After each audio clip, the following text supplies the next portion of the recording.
السلام عليكم ورحمة الله وبركاته. الحمد لله نحمده ونستعينه ونصلي ونسلم على رسوله الكريم وعلى عباد الله الصالحين أجمعين. প্রিয় শরীর, কোরআন সুন্নাহ আমল আখলাক বিষয়ক এই আয়োজনে আপনাকে স্বাগত জানাচ্ছি। আজকে আমরা কখন অজু ভঙ্গ হয় এবং কখন ভঙ্গ হয় না এই বিষয়ের উপর আলোচনা উপস্থাপন করতে চাই। যেসব কারণে অজু ভঙ্গ হয় তা মোটা দাগে আমরা দুই ভাগে ভাগ করতে পারি, একটা অভ্যন্তরীণ আর একটা বাহ্যিক। অভ্যন্তরীণ মানে হচ্ছে শরীরের ভেতরের বিষয় আশয় নিয়ে অজু ভঙ্গ হওয়ার কারণ তৈরি হওয়া, আরেকটা হচ্ছে বাহ্যিকভাবে বাইরে থেকে মানুষের উপর আপতিত বিষয় যার কারণে অজু ভঙ্গ হয়। তো আমরা প্রথমে অভ্যন্তরীণ বিষয়টা নিয়েই শুরু করি। 1. প্রস্রাব পায়খানা বের হওয়া। 2. পায়খানার রাস্তা দিয়ে বায়ু নির্গত হওয়া। 3. থুতু কাশি ব্যতীত মুখ ভরে বমি হওয়া। 4. মুখ ভর্তি বমি না হলেও বারবার বমি হওয়া, যার পরিমাণ মুখ ভর্তি বমির সমান হয়ে যায়, তাহলেও অজু ভেঙে যাবে। 5. প্রস্রাব পায়খানার রাস্তা দিয়ে অন্য কিছু বের হওয়া, যেমন কৃমি, পাথর, রক্ত, মুজি ইত্যাদি বের হওয়া। মুজি হচ্ছে বীর্য থেকে পাতলা, প্রস্রাব থেকে একটু ভারী, পিছলা ধরনের তরল পদার্থ বের হলেই অজু ভেঙে যাবে। 6. শরীরের কোনো অংশ থেকে রক্ত বের হয়ে গড়িয়ে পড়লে অজু নষ্ট হয়। 7.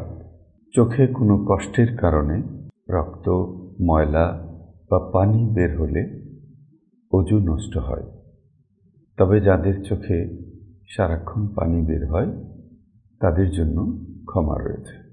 8. কোনো মহিলার স্তনে ব্যথার কারণে রক্ত, পুজ, পানি ইত্যাদি বের হলে অজু নষ্ট হবে। 9. নারীদের ইস্তেহাজার রক্ত বের হলে অজু ভেঙে যাবে। ইস্তেহাজা হচ্ছে নিয়মিত মাসিকের বাইরের যে রক্ত। 10. থুতু থেকে রক্ত বের হলে এবং রক্তের পরিমাণ থুতুর স্বাভাবিক রঙের চেয়ে বেশি হলে অজু নষ্ট হবে। 11. কামভাব ব্যতীত অন্য যে কোনো কারণে বীর্য নির্গত হলে অজু ভেঙে যাবে। 12. মুজি বের হলেও অজু ভেঙে যাবে। 13. যেসব কারণে গোসল ওয়াজিব হয় সেসব কারণে অজু নষ্ট হয়, যেমন হায়েজ, নিফাস, বীর্যপাত ইত্যাদি কারণে অজু নষ্ট হবে। এ ছিল অভ্যন্তরীণ কারণে অজু ভঙ্গ হওয়ার বিষয়সমূহ। এবার আমরা বাহ্যিক কারণে অজু ভঙ্গ হওয়ার কারণসমূহ উপস্থাপন করব। 1. চিত হয়ে, কাত হয়ে বা ঠেস দিয়ে ঘুমালে অজু নষ্ট হবে। 2. যেসব অবস্থায় জ্ঞান বা হুঁশ থাকে না সেসব অবস্থায় পতিত হলে অজু নষ্ট হবে। 3. প্রাপ্তবয়স্ক লোক জানাজার নামাজ ছাড়া অন্য কোনো নামাজে অট্টহাসি দিলে অজু নষ্ট হয়ে যাবে, পুনরায় অজু করে নামাজ পড়তে হবে। 4. দুজনের গুপ্তাঙ্গ এক জায়গায় মিললে মাঝখানে কোনো কাপড় না থাকলে বীর্যপাত না হলেও অজু নষ্ট হবে। 5. রোগ বা শোকের কারণে অজ্ঞান হয়ে গেলে। 6. কোনো মাদকদ্রব্য সেবন বা ঘ্রাণ নিলে নেশাগ্রস্ত হয়ে পড়লে অজু ভেঙে যাবে। 7. শয়ন অবস্থায় রোগী নামাজ পড়তে পড়তে যদি ঘুমিয়ে যায় অজু ভেঙে যাবে। 8. নামাজের বাইরে যদি কেউ উবু হয়ে কিংবা অন্যভাবে ঘুমিয়ে পড়ে অজু ভেঙে যাবে। এ পর্যন্ত ছিল বাহ্যিক কারণে অজু নষ্ট হওয়ার বিষয়সমূহ। এবার আমরা জানবার চেষ্টা করব কোন কোন কাজে অজু নষ্ট হয় না। 1. নামাজের ভেতরে ঘুমালে। 2. বসে বসে ঝিমুলে। 3. উলঙ্গ হলে কিংবা অন্যের গোপনীয় স্থানে হাত দিলে অথবা অন্যের গোপনীয় স্থান দেখলে অজু নষ্ট হয় না। 4. শরীরের কোনো জখমের স্থান থেকে রক্ত বের হয়ে গড়িয়ে না পড়লে অর্থাৎ জখমের স্থানে দাঁড়িয়ে থাকলে অজু নষ্ট হয় না। 5. নামাজে অপ্রাপ্তবয়স্ক নাবালকের অট্টহাসিতেও অজু নষ্ট হয় না। 6. জানাজায় অট্টহাসিতে অজু নষ্ট হয় না। 7.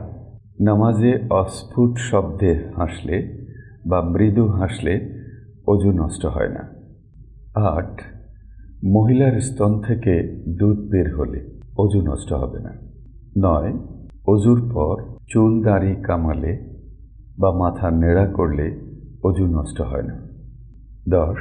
মুখ, কান বা নাক দিয়ে পোকা বের হলে। 11. দেহ থেকে পোকা বের হলেও অজু নষ্ট হয় না। 12.